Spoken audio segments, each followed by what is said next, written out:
We're so glad that you've joined us here at Thrive in the Word. You know what? If you want to help us out, hit that like button, hit that subscribe button, and it will bless us. Now, we're continuing looking at the church at Ephesus. In fact, we're going to finish the church at Ephesus, I believe, today.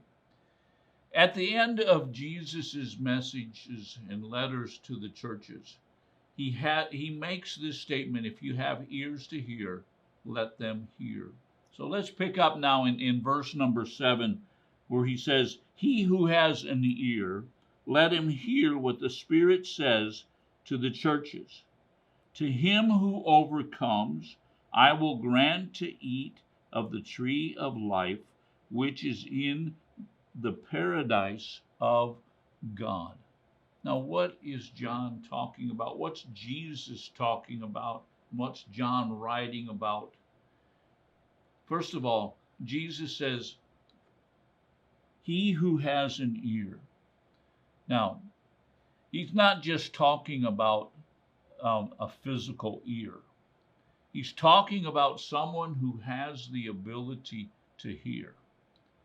Do you know that every believer has within them the ability to hear the Spirit of God? I believe that John and Jesus, or Jesus and John here, are writing to believers. Because you know what? Every believer has the ability to hear the voice of God. And so he says, he who has an ear to hear, and then he goes on and he says, let him hear what the Spirit says to the churches. Let him hear. Now, this word hear is different than the previous word for hear. This word hear actually means to listen.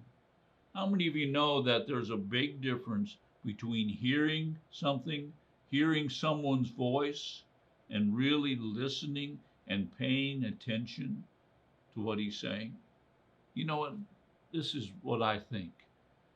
I think there's a lot of believers that hear the voice of God, but they don't listen to what he's saying. And you see, John here is writing, and he's writing the words of Jesus, and he's saying, this is an address. I'm addressing somebody here. I'm talking to somebody here. But make sure that you don't just hear. You see, this letter is going to be circulated. It's going to be brought to the church at Ephesus. It's going to be read in front of the whole congregation. But who's going to listen? He who has an ear to hear, let him hear. And now notice what Jesus says next. Let him hear what the Spirit says to the churches. Who's talking?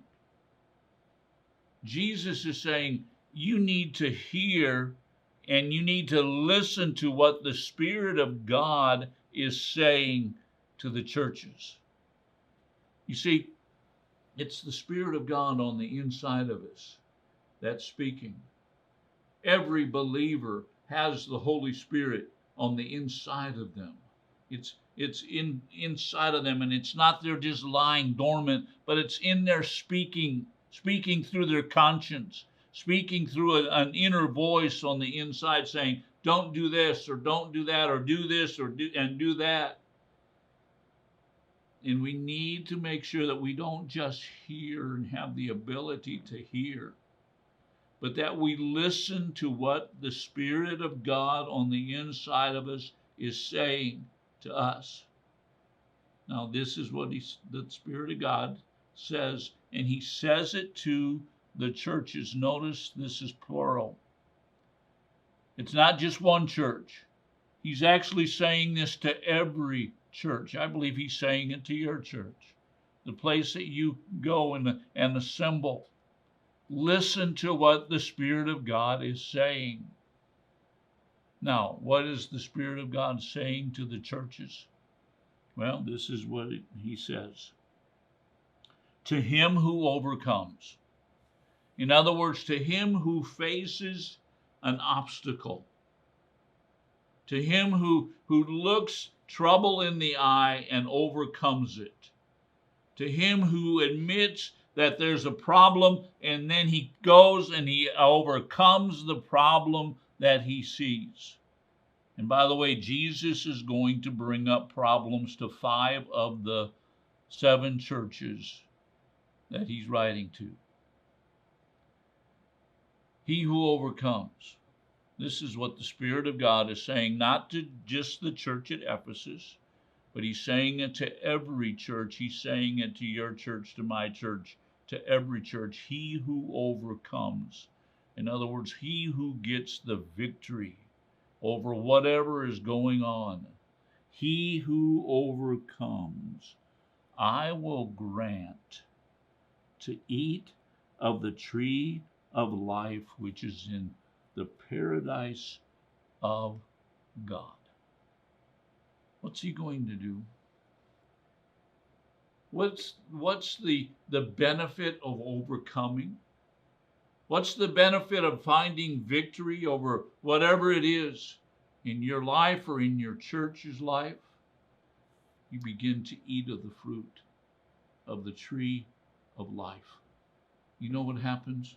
Life becomes part of your organization, part of your church. Let me ask you a question. When you go into your church, is it a place that gives life? If it's not, you know what? The problem is that there's something that needs to be overcome. He who overcomes will I grant to eat of the tree of life. And he's talking here and he's making reference all the way back to the Garden of Eden, where Adam and Eve were not allowed to eat of the tree of life because they would live forever in their sinful state. Jesus is saying to the churches, he's saying, you know what, if you correct what's wrong, then you're going to reap this benefit of eating of the tree of life, the tree that gives life and brings life into your church. And then he ends verse number 7, which is in the paradise of God. The tree of life is not found in programs. It's not found in buildings. It's found in the very paradise of God. What's it talking about? The place where God abides. The only place that you can get life is by doing what the giver of life is asking you to do in overcoming, and then going into his presence, and in his presence into the paradise of God, you'll find the tree of life, and you will be allowed to eat of it. Pastors, take this message to heart. You need life in your church. Make sure you correct whatever's going on, whatever the Spirit of God is pointing out to you. Correct it, overcome it. And you know what? I'll guarantee you, you're going to find life. And your church is going to find life. And you're going to find it in the presence of God. Thank you for watching. God bless you. We'll talk to you again tomorrow.